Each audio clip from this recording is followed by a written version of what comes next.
तो पिछली वीडियो में अपन आवेशों के गुणधर्म पूरे कर चुके थे, ठीक है ना। अब तक अपन ने इस चैप्टर नंबर 1 में क्या पढ़ा है मैं आपको एक बार रिवाइज करवाता हूँ, ध्यान से बोलो देखना। सबसे पहले लेक्चर में हमने बात की थी किसकी, आवेश की। ये चैप्टर स्टार्ट किया था हमने, कहाँ से स्टार्ट किया था, आवेश से। कि आवेश किसी वस्तु में दो अवस्थाओं में हो सकता है। पहली अवस्था कौन सी है साहब आवेश की, स्थिर अवस्था। और दूसरी अवस्था कौन सी है आवेश की, गतिशील अवस्था। और फिर मैंने गतिशील अवस्था को भी दो भागों में बांटा था शायद। एक तो कौन सी अवस्था थी, समरूप गति, और एक कौन सी गति थी, असमरूप गति। मैंने आपको बताया कि जब आपका आवेश स्थिर अवस्था में होता है तो ये निर्माण करता है केवल और केवल विद्युत क्षेत्र का। और जब आपका आवेश समरूप गति कर रहा हो तो विद्युत क्षेत्र के साथ साथ चुंबकीय क्षेत्र का निर्माण भी होता है। और जब आपका आवेश असमरूप गति कर रहा हो तो विद्युत क्षेत्र और चुंबकीय क्षेत्र के साथ साथ कुछ विशेष तरंगें उत्पन्न होती हैं जिनका नाम दिया गया था विद्युत चुंबकीय तरंग। क्लियर है। तो स्थिर आवेश कौन सा क्षेत्र उत्पन्न करता है, विद्युत क्षेत्र। और गतिशील आवेश कौन सा क्षेत्र उत्पन्न करता है, चुंबकीय क्षेत्र। लेक्चर नंबर 1 में हमने पढ़ा था। क्लियर है भाई, यहाँ तक एक बार रिवाइज कर लेते हैं। फिर हमने एक डेफिनेशन पढ़ी थी, क्या नाम था, स्थिर वैद्युतिकी। क्या नाम था, स्थिर वैद्युतिकी।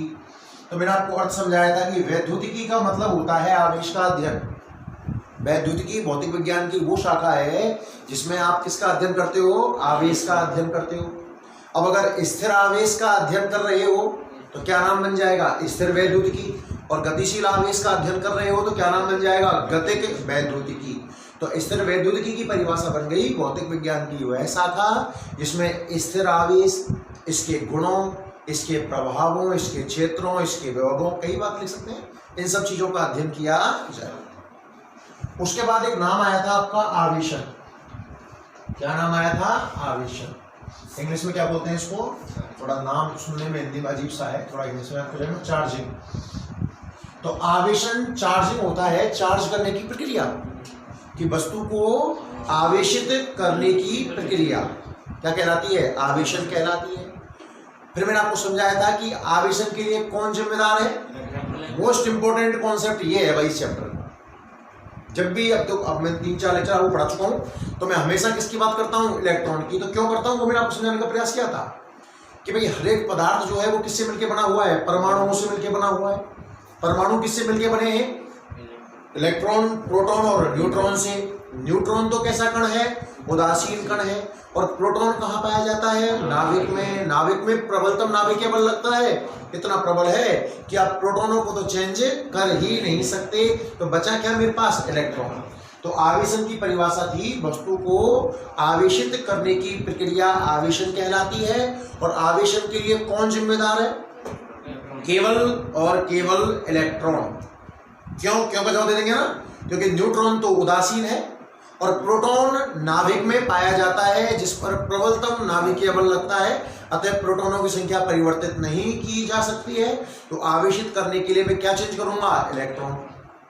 कहानी क्लियर है। अच्छा, इलेक्ट्रॉन होंगे तो यहां से आगे बढ़ो कि दो तरीके हैं इलेक्ट्रॉन चेंज करने के, या तो इलेक्ट्रॉन बढ़ा दिए जाएं या इलेक्ट्रॉन घटा दिए जाएं। अगर इलेक्ट्रॉन बढ़ा देंगे तो वस्तु कैसे हो जाएगी, ऋणात्मक, और घटा देंगे तो कैसे हो जाएगी, धनात्मक। तो वस्तु ऋणात्मक कैसे होती है, इलेक्ट्रॉनों की संख्या को बढ़ाकर, और धनात्मक कैसे होती है, इलेक्ट्रॉनों की संख्या को घटाकर। फिर मैंने आपको एक पॉइंट और पढ़ाया था इसमें कि आवेशन की प्रक्रिया में द्रव्यमान परिवर्तित होगा कि नहीं होगा, होगा। जब आप वस्तु को आवेशित करोगे तो क्या इसका द्रव्यमान चेंज होने वाला है, क्या, बिल्कुल चेंज होने वाला है। ऐसा बढ़ेगा कि घटेगा, बढ़ भी सकता है और घट भी सकता है।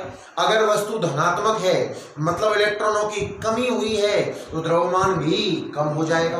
और अगर वस्तु ऋणात्मक है, इलेक्ट्रॉनों की वृद्धि हुई है तो द्रव्यमान में भी वृद्धि हो जाएगी। कितनी कमी या कितनी वृद्धि होगी, इसका एक सूत्र आया था N × M। अब ये बढ़ भी सकता है और घट भी सकता है। जितने इलेक्ट्रॉन, एक इलेक्ट्रॉन का द्रव्यमान M होता है, और आपको M की वैल्यू भी याद होगी शायद, 9.1 10⁻31 kg। तो डेल्टा एम देगा तो एन पूछेगा और एन देगा तो डेल्टा एम। ये क्वेश्चन मैंने आपको करवाया था यहाँ पर 9.1 नैनोग्राम वजन चेंज करने के लिए कितने इलेक्ट्रॉन चेंज करने होंगे। तो याद है ना, नैनो को आपने 10⁻⁹ से हटाया था और ग्राम को आपने 10⁻³ से। ये था हमारा लेक्चर नंबर 1। शायद उम्मीद है बहुत आसानी से क्लियर हो गया होगा। लेक्चर नंबर 2 में हमने पढ़ा था आवेशन की विधियां। क्या पढ़ी थी? मेथड थे ना, आवेशन की विधियां। तो वस्तु को आवेशित करने के 2 तरीके हैं। वस्तु को आवेशित करने के 3 तरीके हैं। कौन कौन से? घर्षण, चालन, प्रेरण। सुनो शांति सुनो। घर्षण,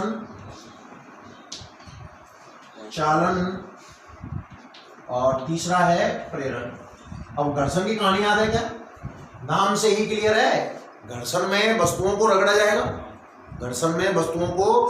जाएगा, पर कुछ विशेष जोड़े ही तो थे। मैंने आपको रीजन समझाया था कि हर जोड़े को हर जोड़े पर रगड़ने से घर्षण उत्पन्न नहीं होगा, मतलब घर्षण से आवेशन नहीं होगा, सॉरी, ठीक है ना। कौन कौन से जोड़े आपको याद है क्या? कांच की छड़, देखिए जो कांच की छड़ है वो कहाँ रगड़ी गई थी? रेशमी कपड़े पर। बिल्ली की खाल एबोनाइट की छड़ पर और ऊनी कपड़ा प्लास्टिक पर।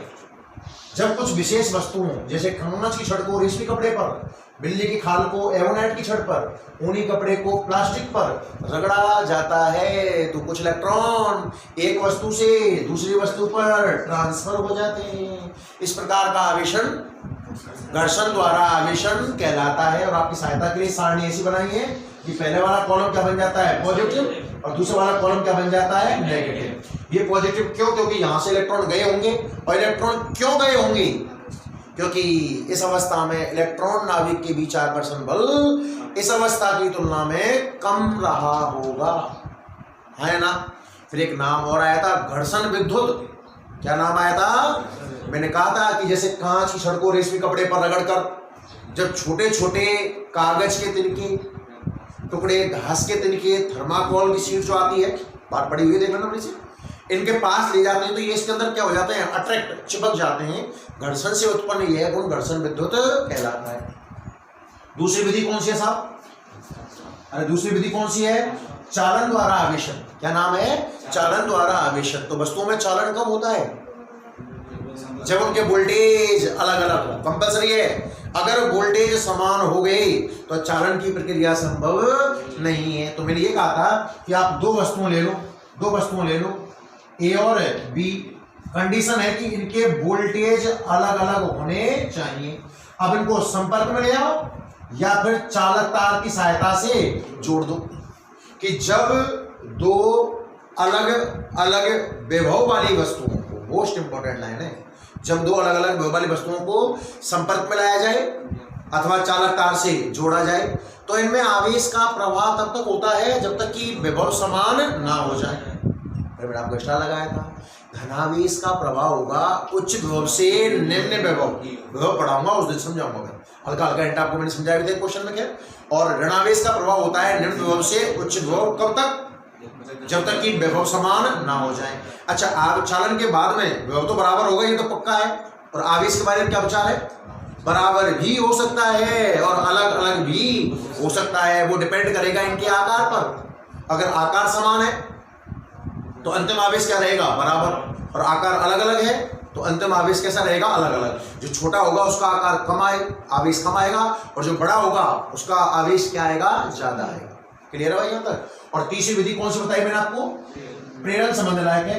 प्रेरण की विशेषता भी है कि आप वस्तु को बिना टच किए, ऐसे क्वेश्चन पूछ ले कि आप वस्तु को बिना स्पर्श किए कैसे आवेशित करोगे, तो आपका आंसर क्या होगा भाई? प्रेरण द्वारा। प्रेरण की कहानी याद है क्या आपको? 5 स्टेप थे ना? कैसे कैसे सुनना ध्यान से, प्रेरण की कहानी सुनना। प्रेरण में क्या करते हैं हम कि सबसे पहले उदासीन वस्तु लेते हैं। उदासीन का मतलब जितने इसके अंदर प्लस होंगे उतने क्या होंगे? माइनस। और इसे कुचालक स्टैंड पर रखा जाता है। उदासीन वस्तु को कुचालक स्टैंड पर रखा जाता है। अब क्या करते हैं भाई इसके पास में? अब आपको देखो धनावेशित बनानी है ऋणावेशित, वो आपको सोचना पड़ेगा। मान लो मुझे साहब पहले धन की बनानी है, पहले प्लस की बनानी है, तो मैं इसको कैसी प्लेट दिखाऊंगा? अपोजिट, माइनस की। और माइनस की दिखाने से क्या पॉजिटिव आकर्षित होगा और नेगेटिव क्या हो जाएगा, प्रतिकर्षित। तो क्या इस स्टेप नंबर 2 में वस्तु आवेशित हो गई क्या? नहीं। क्या वस्तु आवेशित हो गई क्या? नहीं हुई। ये तो प्लस माइनस अलग अलग आए हैं। इस चीज का नाम है परावैद्युत पदार्थों का ध्रुवण। लिखा दूंगा डेफिनेशन। क्या नाम है इस चीज का बच्चों? परावैद्युत। तो नाम है ना ध्रुवण, मतलब ध्रुवता आ गई। एक प्लस हो गया और एक क्या हो गया, माइनस। चिन्ह को ध्रुवता बोलते हैं भाई। क्या बोलते हैं? ध्रुवता। तो ये घटना क्या कहलाती है? ध्रुवण।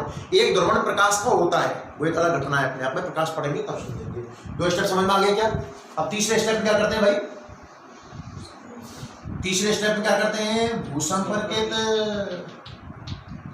और भूसंपर्कित का सिंबल याद है क्या? बिल्कुल। और पृथ्वी इलेक्ट्रॉन ले भी सकती है और पृथ्वी इलेक्ट्रॉन दे भी सकती है। तो क्या ये माइनस बाहर जाना चाहता है और आपने रास्ता और प्रदान कर दिया, तो क्या माइनस गायब हो जाएगा? अरे हाँ या ना? अब क्या करना चाहिए? पहले प्लेट डालूं कि तार काटूं? पहले प्लेट मत डालेना, क्योंकि प्लेट डालिया तो क्या प्लस फ्री हो जाएगा, और प्लस फ्री हो जाएगा तो किसको पुकारेगा? माइनस को। और तार के माध्यम से माइनस वापस आकर क्या वस्तु को उदासीन कर देगा। तो पहले क्या काटो आप? तार। पहले क्या काटो आप? तार। हाँ है ना? और अब इस आवेशित प्लेट को बैठा लो, आपको कैसी वस्तु मिल जाएगी? प्लस। तो प्रेरण से माइनस की वस्तु बना लोगे। माइनस कैसे बनेगी? क्या दिखाना पड़ेगा आपको? प्लस। तो यहां पास में कौन आ जाएगा? माइनस। दूर कौन चला जाएगा? प्लस। क्या आपने अर्थिंग किया है?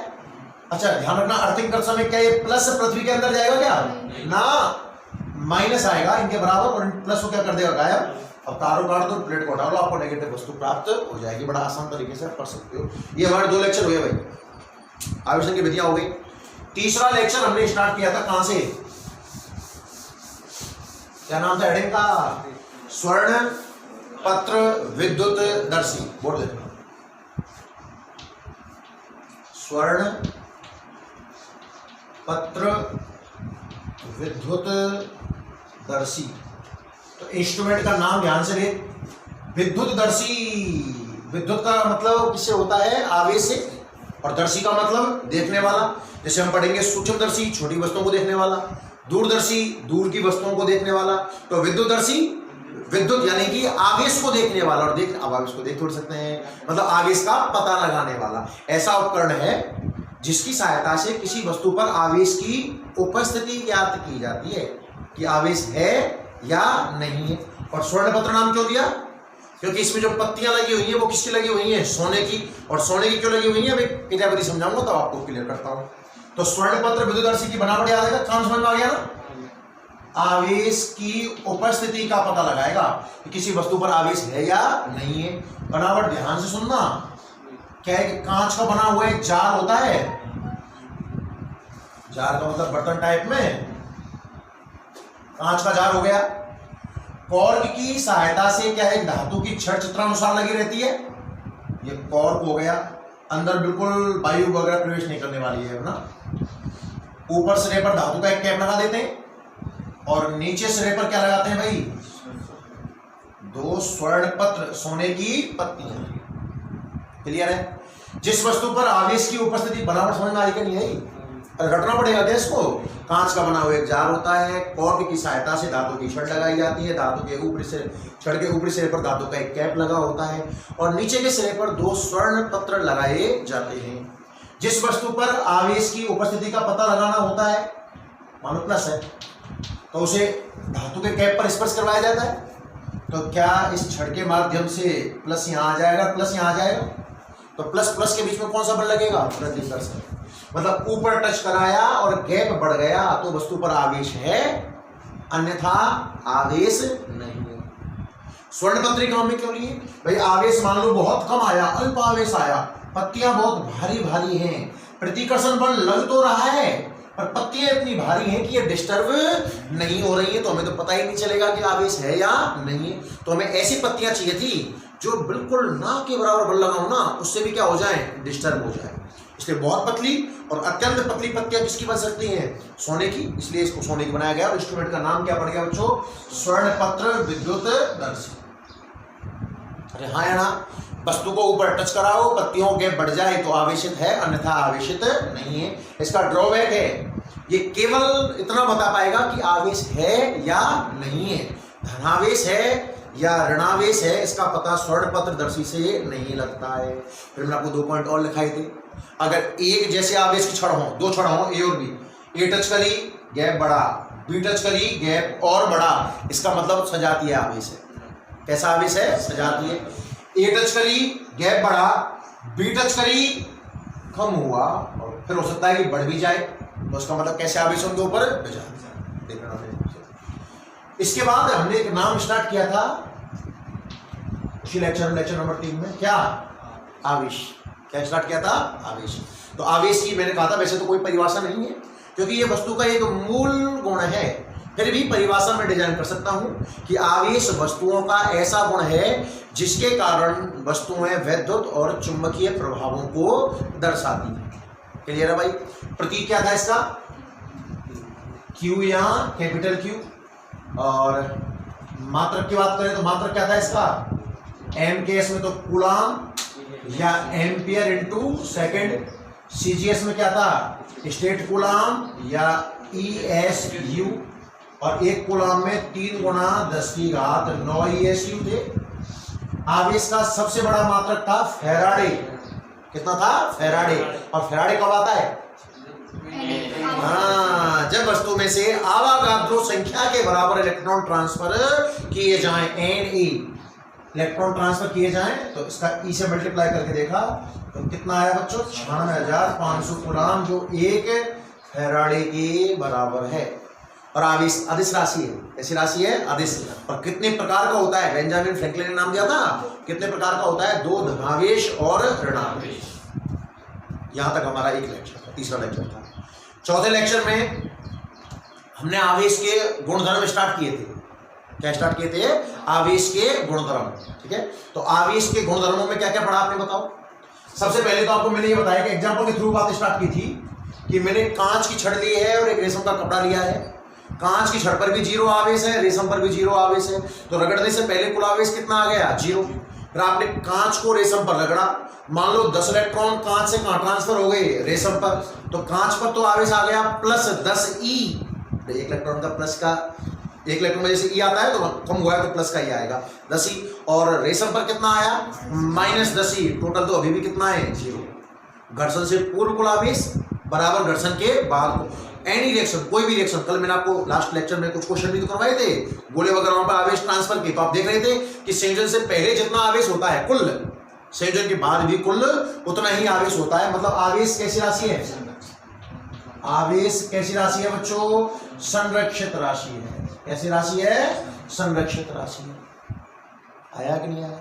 दूसरा मैंने आपको बताया कि हाँ, आवेश टुकड़ों के रूप में होता है। अरे आप मोटा सा मतलब होता है कि एक वस्तु है, उदासीन है, इसको करना है आवेशित, तो या तो इलेक्ट्रॉन लेने होंगे या इलेक्ट्रॉन देने होंगे। अरे हाँ या ना? कम से कम कितना इलेक्ट्रॉन ले सकते हो? 1। तो इसके ऊपर कम से कम कितना आवेश संभव है? +-E। ये क्या होता है भाई? अरे कितना आवेश संभव है इसके ऊपर? +-E। हाँ या ना? 1 के बाद कितना? 1.5 ले सकते हो क्या? आप 1.2 इलेक्ट्रॉन ले सकते हो क्या? संभव ही नहीं है। इसके बाद सीधी कौन सी वैल्यू मिलेगी आपको? +-2E। इसके बाद प्लस को लगा रहा हूं, समझ रहे होंगे? या तो इलेक्ट्रॉन ले रहे हैं या इलेक्ट्रॉन दे रहे हैं। तो आवेश का हर मान संभव है कि कुछ विशेष मान संभव है? कुछ विशेष मान कहां है बताओ? 1.2E संभव है क्या? नहीं है ना, क्योंकि इलेक्ट्रॉन पूर्णांक में होते हैं। इलेक्ट्रॉन किसमें होते हैं? क्योंकि इलेक्ट्रॉन से कम आवेश संभव ही नहीं है। मैंने कल की हिंट भी दी थी आपको। आप बोल सकते क्वार्क संभव है, क्वार्क संभव तो है, पर अकेला क्वार्क मिल सकता है क्या? ना, पारिवारिक कण है, इकट्ठे मिलते हैं, तो स्वतंत्र आवेश कितना संभव है? E। तो आवेश का जो बंटवारा है वो एक तरीके से ये को पैकेटों के रूप में होता है। तो आवेश कैसी राशि है भाई? अरे कैसी राशि है? शब्द एक ही है, दिमाग बहुत लगाना पड़ेगा। क्वांटीकरण का नियम भी पढ़ाऊंगा आपको, ध्यान रखना आज ही, पूरा दिमाग खुल जाएगा, इतना अच्छा नियम है। तो पहली तो कैसी राशि है? संरक्षित है। दूसरी कैसी है? क्वांटीकृत है। तीसरा तो लगभग हर बच्चा जानता है भाई, अगर सजातीय आवेश हैं तो कैसा बल लगने वाला है? प्रतिकर्षण। और विजातीय आवेश है तो आकर्षण। एक क्वेश्चन भी करवाया था कि दो आवेश Q1 और Q2 का गुणनफल 0 से बड़ा है तो इनके बीच बल कैसा होगा? प्रतिकर्षण प्रकृति का होगा। याद आया नहीं आया? और गुणनफल 0 से छोटा है तो बल आकर्षण प्रकृति का होगा। 3 गुणधर्म हो गए। चौथा गुणधर्म था अपना कि अगर कोई चालक है, चालक चाहे खोखला हो चाहे कैसा हो, ठोस चालक हो, किसी भी आकार का हो, किसी भी आकृति का हो, कैसा भी हो, पर क्या हो? चालक। चालक को चालक मंत्र पता है ना, जिसमें आवेश का प्रवाह यानी कि धारा का प्रवाह आसानी से हो जाए, वो तो क्या होता है? पदार्थ को 3 भागों में बांटा गया बच्चों। चालक को चालक, अर्धचालक। चालक को चालक, अर्धचालक। चालक तो वो जिनमें एनी हाउ हर कंडीशन में करंट फ्लो हो, वो तो क्या हो जाएंगे? चालक। जिनमें कभी भी किसी भी कंडीशन में करंट फ्लो ना हो, वो क्या हो जाएंगे? कुचालक। और एक बीच की अवस्था होती है, कौन सी? अर्धचालक। कम तापमान पर तो करंट नहीं बहता है तो काम करता है कुचालक की भांति, और उच्च तापमान पर करंट बहता है तो कैसे काम करता है? चालक की भांति। पढ़ेंगे अपने चैप्टर नंबर 14 में पूरा अर्धचालक बहुत डीपली तरीके से आएगा ना। तो चालक में जब आवेश देंगे तो आवेश कहाँ फैलेगा? केवल और केवल सतह पर। और अगर कुचालक है, क्या है भाई? कुचालक है तो आवेश कहां फैलता है? आयतन के अनुदिश। बहुत अच्छा पॉइंट है, बहुत काम का है। 5वां, दोनों चित्रों में आपको अंतर भी दिख रहा होगा। बिना द्रव्यमान आवेश का वितरण संभव नहीं है। आवेश केवल वहां जाएगा जिस जगह पर क्या होगा? द्रव्यमान। तो कोई आकृति खोखली है तो उसके अंदर आवेश आ सकता है क्या? नहीं आएगा। ठोस है तो अंदर आवेश आ सकता है? अगर कोई आकृति ठोस है तो उसके अंदर आवेश आ सकता है कि नहीं आ सकता? कंडी, हाँ, कुचालक हो तो आ सकता है, चालक हुआ तो नहीं आएगा। मैं आपको 4-5 गोले बना के दिखाई दे भाई। खोखला चालक गोला है, आवेश कहां जाएगा? सतह पर। ठोस चालक है, सतह पर। खोखला कुचालक है, सतह पर। पर अगर ठोस कुचालक है तो आयतन के अनुदिश जाएगा। एक लेक्चर हमने यहाँ खत्म किया था। फिर एक गुणधर्म और पढ़ाया था आपको मैंने, मोस्ट इंपोर्टेंट गुणधर्म है, बहुत काफी समय लिया था इस गुणधर्म ने। तो अपना कितने गुणधर्म हो गए भाई साहब? 4-5 हो गए ना। 6वां गुणधर्म आपको मैंने पढ़ाया था कि चालकों में आवेश का जो बंटवारा होता है ना, वो होता है त्रिज्या के अनुपात में। 2 चालक गोले लिए, मिलाए, आपने अलग किए, तो जब आवेश बटेगा तो कैसे बटेगा? त्रिज्या के अनुपात में। और लास्ट लेक्चर में मैंने आपको शायद इसके ऊपर तो बहुत सारे क्वेश्चंस भी करवाए थे। और एक गुणधर्म और लिखाया था सिर्फ, क्या? कि आवेशित वस्तु कभी द्रव्यमानहीन नहीं हो सकती। क्लियर है? तकरीबन 20-1 मिनट का समय लग गया है इसको रिवाइज करवाने में, पर उम्मीद है कि यहाँ तक कि आपके पूरे लेक्चर एकदम बिल्कुल क्लियर रहे होंगे। अब आगे बढ़ते हैं, ध्यान बोल रहे। तो अगर पुराने लेक्चर नहीं पढ़े हो ना भाई, तो पहले तो पुराने से जोड़ो ताकि चीजें आगे आसानी समझ में आएंगी। देखिए आगे देखिए, आज ही क्लास स्टार्ट करते हैं अपनी, है ना। रिवाइज जरूरी है बीच बीच में भाई, कर भी लिया करो घर में। हेडिंग पढ़ेंगे अपन आवेशों से संबंधित कुछ नियम।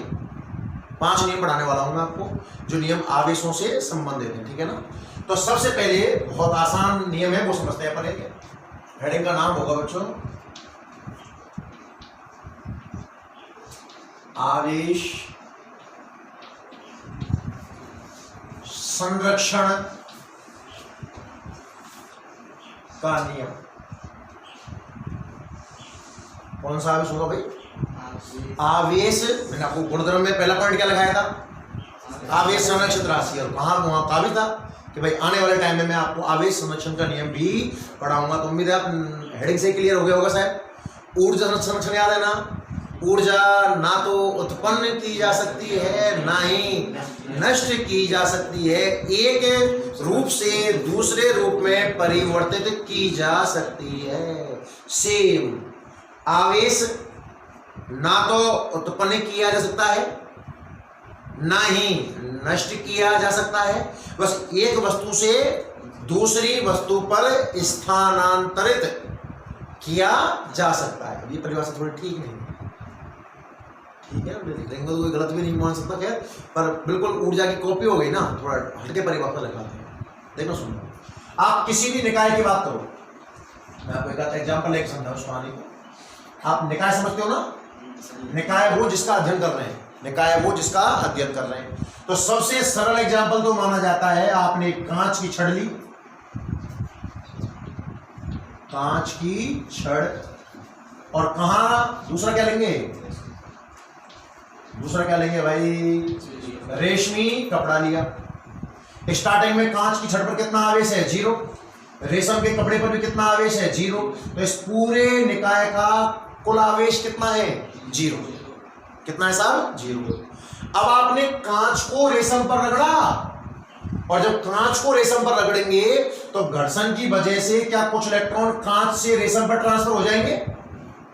कम से कम कितने ट्रांसफर हो सकते हैं, 1। और अधिक से अधिक पता नहीं, बहुत सारे, जितने होंगे उतने, ऐसे कहो तो जितने होंगे उतने ट्रांसफर हो सकते हैं, ठीक है ना। अच्छा, मान लो 5 इलेक्ट्रॉन चले गए, तो क्या यहाँ प्लस का 5 भी आ गया, इस पर गए तो इस पर क्या आ गया, माइनस का 5 भी। निकाय का कुल आवेश ध्यान से देखे अभी भी कितना है, 0। तो इसके एक स्टेटमेंट बनता है कि आवेश संरक्षण के नियम के अनुसार, लैंग्वेज बनाना सीखो यार, अब आप खाली शॉर्ट दो, इसके अनुसार या जो नियम है उसका नाम ले दो, आवेश संरक्षण नियम के अनुसार किसी निकाय का, अकेला कहां से छड़ देख रहे हो, तो पहले कुछ और था बाद में कुछ और हो गया, ये समझ नहीं है भाई, पूरे निकाय का, जिस निकाय का आप अध्ययन कर रहे हो, तो इस नियम के अनुसार किसी निकाय का कुल आवेश हमेशा संरक्षित रहता है, कुल आवेश हमेशा संरक्षित रहता है, इसे किसी भी प्रक्रिया द्वारा परिवर्तित नहीं किया जा सकता, ठीक है ना। तो क्या स्टेटमेंट बनता है कि आवेश संरक्षण नियम के अनुसार निकाय का कुल आवेश हमेशा संरक्षित रहता है। ये बहुत सरल एग्जांपल है, इसको लेकर अपन टाइम पास नहीं करेंगे, देख सकते हैं, गलत नहीं है, सही है। एक और अच्छा एग्जांपल सुनाऊंगा आपको, सुना ध्यान से। एक नाम सुना होगा आपने, इलेक्ट्रॉन। इलेक्ट्रॉन का प्रतीक होता है E- करके लिख देते हैं, सुनो ध्यान से। इलेक्ट्रॉन, एक कण और होता है, इलेक्ट्रॉन का विपरीत कण बोलते हैं, नाम है पॉजिट्रॉन। क्या नाम है, पॉजिट्रॉन। क्या नाम है, पॉजिट्रॉन। इलेक्ट्रॉन के बराबर आवेश होता है, द्रव्यमान बराबर होता है, बस आवेश चिन्ह उल्टा हो जाता है। इलेक्ट्रॉन को हमने करवाया पॉजिट्रॉन के साथ, टक्कर करवाई या मिलाया, ये कहिए आपको, यह सुनना बहुत अच्छा एग्जाम्पल है कि जब इलेक्ट्रॉन को उसके विपरीत कण, क्या नाम है उनका, पॉजिट्रॉन। क्या नाम है, पॉजिट्रॉन। बस ये प्लस का है, ये किसका है, माइनस का, बताइए समझो, इसका आवेश तो माइनस ही है, इसका आवेश कितना है, प्लस ही। जब इलेक्ट्रॉन पॉजिट्रॉन से टक्कर करता है ना, तो विद्युत चुंबकीय विकिरण बनता है। क्या बनता है, विद्युत चुंबकीय विकिरण। अब सुन, रिएक्शन हुई, आप तो ये समझो, इलेक्ट्रॉन की पॉजिट्रॉन से रिएक्शन हुई, तो रिएक्शन से पहले कुल आवेश कितना है, 0। इलेक्ट्रॉन का माइनस ही, पॉजिट्रॉन का प्लस ही, कुल आवेश कितना है, 0। तो रिएक्शन के बाद भी तो 0 ही होना चाहिए। सुनना, ये बनता है गामा। क्या बनता है, गामा। इसकी ऊर्जा होती है 1.02 मेगा इलेक्ट्रॉन वोल्ट। इसको बोलते हैं बच्चों विद्युत चुंबकीय विकिरण, और ये उदासीन है। क्या है भाई, गामा उदासीन। तो सोच, रिएक्शन से पहले और रिएक्शन के बाद क्या कुल आवेश संरक्षित है? इस अभिक्रिया का नाम है शून्यीकरण। क्या नाम है इस अभिक्रिया का? शून्यीकरण। तो बताओ, शून्यीकरण की अभिक्रिया में आवेश संरक्षित है या नहीं है? अरे शून्यीकरण की अभिक्रिया में आवेश संरक्षित है या नहीं है? तो एग्जाम्पल ये लिखेंगे हम कि जब इलेक्ट्रॉन को उसके विपरीत कण पॉजिट्रॉन के साथ टक्कर करवाई जाती है तो विद्युत चुंबकीय विकिरणों की प्राप्ति होती है, जो कि कैसे हैं, उदासीन। तो क्या इस अभिक्रिया में आवेश संरक्षण की पालना हो गई? अरे हाँ या ना? इस अभिक्रिया को उल्टा भी लिख सकते हैं और उसका नाम रहेगा भाई युग्म उत्पादन। क्या नाम रहेगा? युग्म उत्पादन। युग्म उत्पादन क्यों नाम दिया? सुनना, अपन ने गामा विकिरण ले लिया, ऊर्जा हुई 1.02 मेगा इलेक्ट्रॉन वोल्ट। तो जो गामा विकिरण है ना, वो एक तो हमें प्रोवाइड करवाता है इलेक्ट्रॉन, और इलेक्ट्रॉन के साथ साथ दूसरा कण जो हमें ये देता है वो क्या है?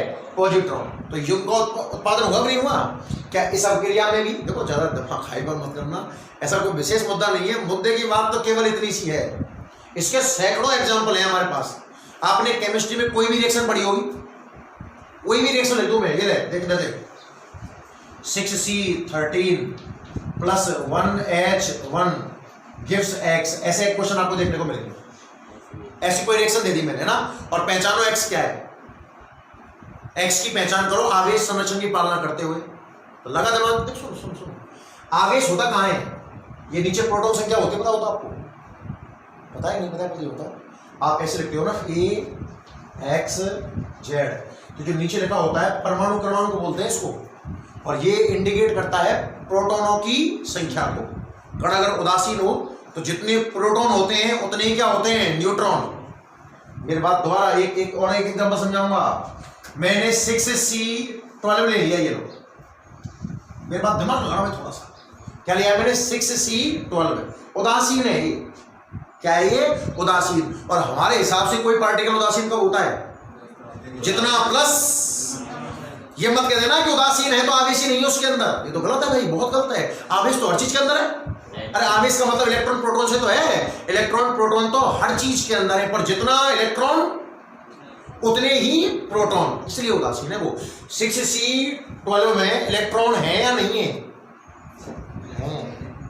प्रोटॉन है या नहीं है, कितने प्रोटॉन है, 6। तो इसका पता है आवेश है, प्लस में तो है 6E, और माइनस में भी कितना है, 6E, इसलिए कुल आवेश कितना है, 0। नहीं आया, आवेश संरक्षण लगाना इसके अंदर, रिएक्शन से पहले कितना आवेश हो जाएगा, 6 तो इसका 6E, अरे हाँ है ना, एक इसका E इसका बराबर, इसका नहीं पता आवेश कुछ x मान लो, XE कह दो क्या इसको मैं, अरे कुछ तो रहा होगा ना, कर 6 और 1 7, क्या x का मान आपको 7 नजर आया क्या, मतलब इसका जो परमाणु क्रमांक है ना, x का परमाणु क्रमांक कितना है, 7, और 7 परमाणु क्रमांक किसका होता है, hydrogen, helium, lithium, beryllium, boron, carbon, nitrogen, nitrogen है साहब, x क्या है, नाइट्रोजन। द्रव्यमान भी संरक्षित रहता है, रिएक्शन से पहले कितना द्रव्यमान है, 14, तो रिएक्शन के बाद भी कितना होगा, 14, यानी कि x की पहचान हो गई साहब 7 नाइट्रोजन 14। बात समझ में आई या नहीं है, पहले बताओ, नहीं आया, आपने अभिक्रियाएं नहीं पढ़ी, ऐसे संतुलित करते थे आप उसको, वो सब कहानी है। तो एक नियम जो है मुश्किल से 1.5 लाइन का नियम है, आवेश संरक्षण का नियम क्या कहता है, इसे नियम के अनुसार निकाय का कुल आवेश हमेशा संरक्षित रहता है। नोट करो आप एक दो एग्जाम्पल और लिखाते हैं इसके ऊपर, हेडिंग लिखें आप, आवेश संरक्षण का नियम, आवेश संरक्षण का नियम।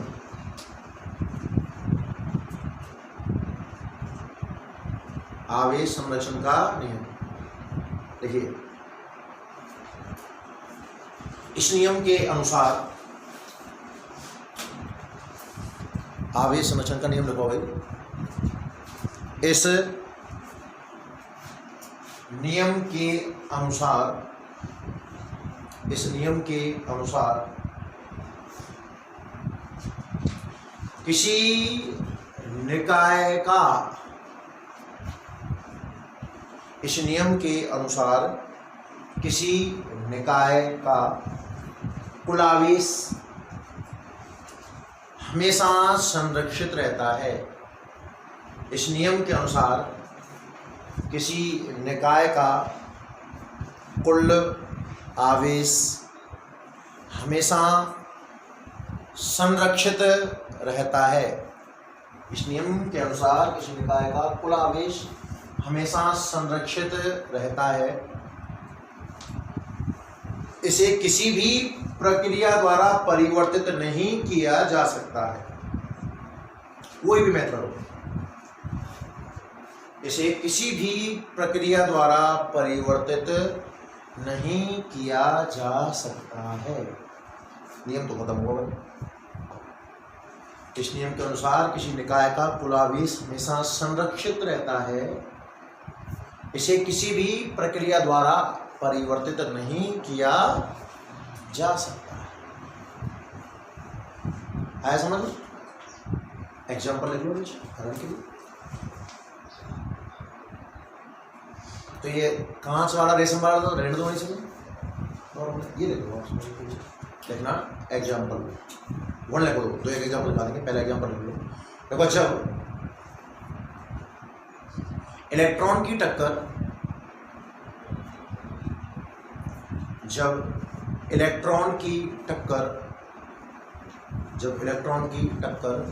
उसके विपरीत कण पॉजिट्रॉन से करवाई जाती है, जब इलेक्ट्रॉन की टक्कर इसके विपरीत कण पॉजिट्रॉन से करवाई जाती है तो विद्युत चुंबकीय विकिरण प्राप्त होते हैं। जब इलेक्ट्रॉन की टक्कर इसके विपरीत कण पॉजिट्रॉन से करवाई जाती है तो विद्युत चुंबकीय विकिरण प्राप्त होते हैं। तो विद्युत चुंबकीय विकिरण प्राप्त होते हैं,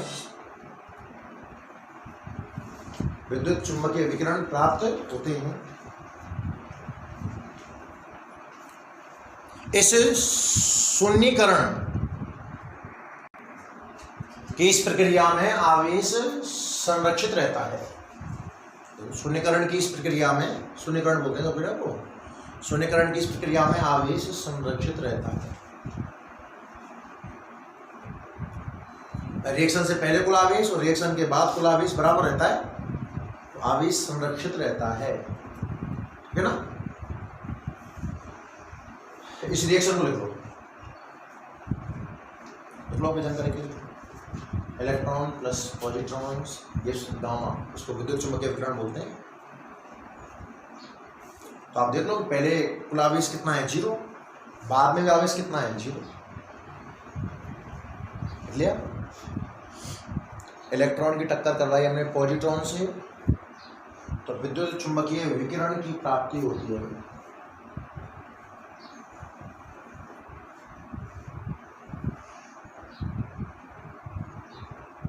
ठीक है, एक सेकंड एग्जाम्पल और लिख दो इसको। आप चूंकि ये लिखा है इसको उल्टा लिखा दें। देखो सेकंड एग्जाम्पल लिखो, थोड़ी लैंग्वेज दिखानी। सेकंड एग्जाम्पल लिखो। तो जब विद्युत चुंबकीय विकिरण से, जब विद्युत चुंबकीय विकिरण से, जब विद्युत चुंबकीय विकिरण से इलेक्ट्रॉन व पॉजिट्रॉन, इलेक्ट्रॉन व पॉजिट्रॉन प्राप्त होते हैं, इलेक्ट्रॉन व पॉजिट्रॉन प्राप्त होते हैं, तो युग्म उत्पादन, तो युग्म उत्पादन की इस प्रक्रिया में, युग्म उत्पादन की इस प्रक्रिया में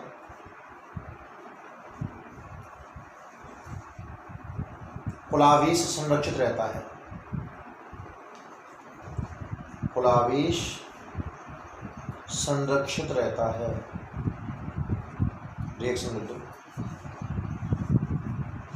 भाई आवेश संरक्षण के तो बहुत ज्यादा एग्जांपल्स हैं, कोई दिक्कत नहीं, कुछ भी,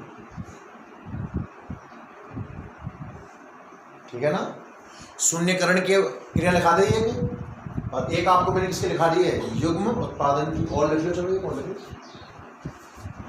चलो एक सवाल रिएक्शन बना के लिख दे, कोई ऐसा आ जाए, कुछ भी लिख लो जो आपको रिएक्शन याद हो। लिख लो 1H1 plus 7 nitrogen 13 gives 0N1 plus X। लिख लो रिएक्शन, कुछ भी लिखो, ऐसे रिएक्शन लिखो, रिएक्शन लिखो और बताइए X क्या है। इस रिएक्शन में आवेश संरक्षण की सहायता से आपको X बताना है। लगाओ दिमाग, लगाओ। नहीं, पूरा परमाणु क्रमांक और द्रव्यमान संख्या दोनों चीज बताइए आप। सब पाएंगे आराम से। अगर आप आवेश संरक्षण की बात करते हो, आवेश संरक्षण की बात करते हो तो बताना क्या लग जाएगा। पहले कितना है E, यहाँ कितना है 7E, यहाँ कितना है 0 और ये कितना है XE लगा दूं तो यहाँ से X तो कितना निकल के आ गया 8, मतलब परमाणु क्रमांक तो कितना आ गया। अच्छा आप चाहोगे कि उसमें Z लिख दो और A लिख दो, ऐसा करो, फिर X ना आकर यहाँ कितना आ जाएगा Z और Z का मान कितना आ जाएगा बोले करो 8, परमाणु क्रमांक तो कितना हो जाएगा 8 और फिर क्या लगाएं दूसरा द्रव्यमान संरक्षण भी तो लगेगा। तो द्रव्यमान संरक्षण कहता है ऊपर कितना है 1 + 13 बराबर 1 + A, तो A का मान कितना आ गया यहाँ से 13 ये आएगा। तो क्या बन जाएगा ये X 8 किसका होता है ऑप्शन का वो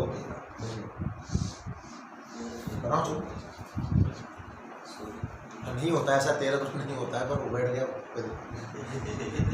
ऐसा करो। चलो इसको आप कितना घट रहा है 3 घट रहा है ना, तो 16 ले लो 7 9 16 कोई दिक्कत नहीं। इसको 13 को 16 बना लो और यहाँ से कितना आ जाएगा 16। अब तो हो सकता है ना। अरे मेरा उद्देश्य आपको रिएक्शन सिखाना थोड़ी है भाई, मैं तो आपको संरक्षण सिखा रहा हूँ, ठीक है ना भाई ना।